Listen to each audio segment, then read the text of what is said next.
সুন্দর এই দৃশ্যটি আঁকানোর জন্য চলো তোমাদের সহজ কিছু ট্রিক্স শেখাই।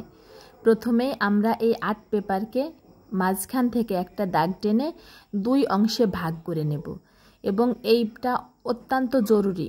প্রথমেই তোমরা ভাগ করে নেবে, এরপরে এক ভাগে নিচে থেকে এইখান থেকে একটা বাঁকা করে দাগ টানবে, এটা মূলত নৌকা, এবং আবারও এইখান থেকেই ধরে বাঁকা করে দাগ টেনে এই সাথে মিলিয়ে দেবে। দেখো, এরপর এখান থেকে আবারও ধরে দেখো গোল করে দিলাম, এই দাগটার সাথে লাগিয়ে দিলাম।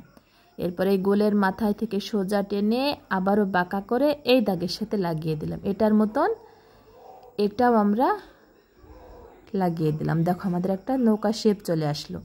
এরপর এখান থেকে আমরা বাঁকা করে একটা দাগ টেনে দেব এবং সোজা একটা দাগ টেনে দিলাম। এই দাগটাকে ডাবল করে দিলাম, এখানেও ডাবল একটা দাগ দিলাম।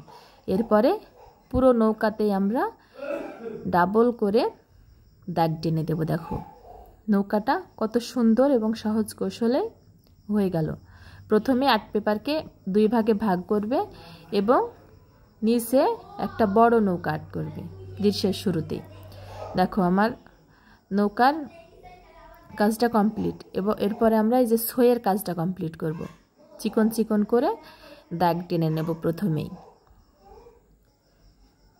চিকন চিকন করে আমি সবগুলো দাগ টেনে নিয়েছি এবং আবারও চিকন চিকন করে দাগ টেনে দিচ্ছি এই কোনাকুনি বরাবর। তাহলে আমার এই ছইটা কমপ্লিট হয়ে যাবে। দেখো আমি দাগ টেনে ছইটা এঁকে ফেলেছি। এরপরে কি করব, নৌকা যে একটা খুঁটিতে বাঁধা রয়েছে সেই খুঁটিটা এঁকে দিলাম। দেখো, এবং খুঁটির মাঝে কিছু দাগ টেনে দিলাম। এরপরে কি করব, দেখো এই নৌকা যে সোজাসুজি আছে এই সোজাসুজি আমি একটা তাল গাছ আঁকাবো। দেখো একটা দাগ টানলাম, পাশে আরও একটা দাগ টানলাম এবং এই তাল গাছের নিচে আমি কিছু ঘাস পাতা এঁকে দেব। যে তাল গাছের নিচে যে ঝোপঝাড়গুলো থাকে সেই ঝোপঝাড়টা এঁকে দিলাম। এবং তাল গাছ আঁকানোর নিয়ম দেখো, এ পাশে একটা দাগ, এ পাশে একটা দাগ, এবং জিগজ্যাগ জিগজ্যাগ করে এই দাগটাই লাগিয়ে দিলাম। এবার এ পাশে একটা, এ পাশে একটা, একই নিয়ম জিগজ্যাগ করে তাল গাছটা এঁকে দিলাম। এখান থেকে দেখো আমি কিভাবে কোন নিয়মে আঁকাচ্ছি তোমরা দেখে নাও এবং শিখে নাও। আমাদের একটা সুন্দর তাল গাছ হয়ে গেল। এরপরে আমরা দেখো এই কোণাতে একটা নান্দা আঁকাবো। নান্দা আঁকানোর জন্য প্রথমে আমরা রাউন্ড করে নেব। এই পাশে নৌকা আঁকিয়েছি আর এই পাশে কোণাতে নান্দা আঁকাবো, গরুর নান্দা। ডাবল করে দিলাম এই দাগটাকে এবং এখান থেকে আমরা একটা খুঁটি বের করব। এ পাশ থেকেও একটা খুঁটি বের করব। এরপরে নান্দার যে একটা শেপ, সেই শেপটা দিয়ে নিলাম। এরপরে এখানেও নান্দাটা যে বাঁধা থাকে সেই খুঁটি দেব, এখানেও আরেকটা খুঁটি দিয়ে নেব। দেখো নান্দার চারিকোলে যে বাতাগুলো থাকে, বাঁশের বাতা, সেই বাতাগুলোই মূলত আমি এখন আঁকিয়ে দিচ্ছি। এই দাগটাকে ডাবল করে দিলাম এবং এপাশে আমি মোট 6টা বাতা এঁকে দিলাম এবং নান্দার নিচে আমি ঘাস পাতা আঁকিয়ে দিচ্ছি। এরপরে দেখো এই তাল গাছ সোজাসুজি আমি দুটো ঘর আঁকাবো। তার জন্য আমি দেখো একটা ইংরেজি লেটার এম এঁকে নিয়েছি। এর চাইতে সহজভাবে আর শিখতে পারবে না। এম এর মাথায় থেকে একটা সোজা দাগ টেনে নামিয়ে দিলাম এবং 2 দাগ মিলিয়ে দিলাম। এই চালাটার মতন আমি এ ঘরের চালাটাও সোজা একটা দাগ টেনে নামিয়ে দিলাম এবং মিল করে দিলাম।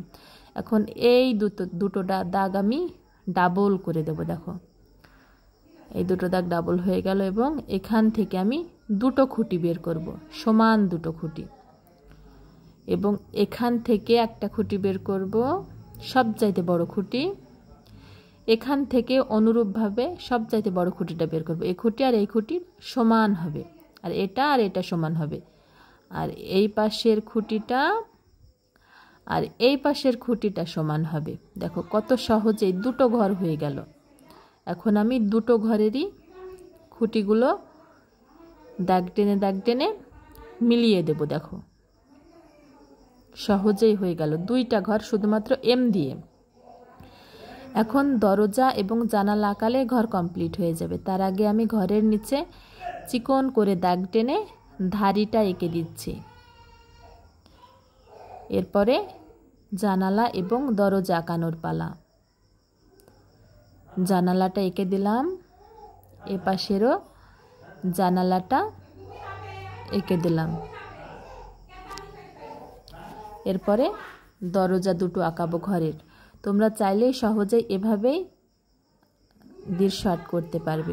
এরপরে আমি ঘরের পিছনে দেখো গাছ আঁকাবো, এই জন্য আমি ছোট্ট ছোট্ট ভি এঁকে নিয়েছি। দেখো ভি থেকে আমাদের আজকের গাছ শুরু হয়েছে। এপাশেও আমি ছোট্ট একটা ভি এঁকে নেব এবং এই ভি থেকে দেখো আমি ডালপালা বের করব। এভাবেই তোমরা ঘর আঁকাবে এম দিয়ে এবং গাছ আঁকাবে ভি দিয়ে, ছোট্ট ছোট্ট ভি। তাহলেই বিভিন্ন ডালপালা বিশিষ্ট আমাদের গাছ হয়ে যাবে। এরপরে আমরা ডালপালা থেকে পাতা বের করব। তার আগে ডালপালাতে আমরা কিছু দাগ টেনে দিলাম। এরপরে এখান থেকে আমরা পাতা বের করব। দেখো ছোট্ট ছোট্ট ছোট্ট করে দাগ টেনে রাউন্ড করে করে আমরা পাতাগুলো এঁকে দিচ্ছি। তোমরা তোমাদের শেপ অনুযায়ী পাতাগুলো এঁকে দেবে। আমি আমার শেপ অনুযায়ী পাতাগুলো এঁকে দিচ্ছি। এভাবেই তোমরা মেজারমেন্ট এবং শেপ অনুযায়ী পাতাগুলো আঁকবে। তোমরা আমার চ্যানেলটাকে সাবস্ক্রাইব করে রাখলে এরকম সুন্দর সুন্দর ভিডিও সব সময় পেতে থাকবে ইনশাল্লাহ। এরপরে আমরা এই ঘরের পাশে একটা বিচালির পালা আঁকাবো। এই জন্য বিচালির পালার নিচে দেখো আমি জিগজ্যাগ জিগজ্যাগ করে দিলাম এবং এই নিচ থেকে রাউন্ড করে দিলাম এবং এর মাথাতে একটা গোল করে দিলাম। দেখো আমার বিচালির পালা হলো এবং এইখান থেকে একটা দাগ টানলাম এবং এই নারকেল গাছ তাল গাছের মতনই, এই তাল গাছটার মতনই আমি এখানে আরেকটা তাল গাছ এঁকে দিলাম। এরপর এখানে আমি সোজা একটা দাগ টেনে দেব। সোজা একটা দাগ টেনে দিচ্ছি। এই সোজা দাগ টানার কারণই হলো সোজা দাগের পিছনে থাকবে আমাদের দূরের গ্রাম বা দূরের গাছপালাগুলো। এই যে আমি দূরের গাছপালাটা এঁকে দিচ্ছি। তোমরা চাইলে খুব সহজে এবং সুন্দর সহজ কৌশলে এরকম দৃশ্য আঁকতে পারবে। এরপরে আমি বালুর চর আঁকাবো। দেখো এভাবে একটু দাগ টেনে জিগজ্যাগ করে দিয়ে এইখানে আমরা বালুর চর আঁকালাম। এরপরে এই ঘরের মাঝখান থেকে আমরা দাগ টানবো। এটা মূলত হবে আমাদের নদীর পাড়। কোনা করে এপাশে টেনে দিলাম এবং বাঁকা করে এই সাইডে মিলিয়ে দিলাম। আমাদের নদীর পাড় হয়ে গেল এবং এখানে একটু বাঁকা করে এই দাগটাকে ডাবল করে দিলাম। তাহলে নদীর পাড়টা দেখতে খুব সুন্দর হয়ে যাবে। আমার দৃশ্যটা আঁকানো প্রায় কমপ্লিট। এখন শুধুমাত্র সূর্য আঁকালে আমার দৃশ্যটা সম্পূর্ণ হয়ে যাবে। আমি সূর্যটাও এঁকে নিলাম। এই যে আমার দৃশ্যের ফাইনাল লুক।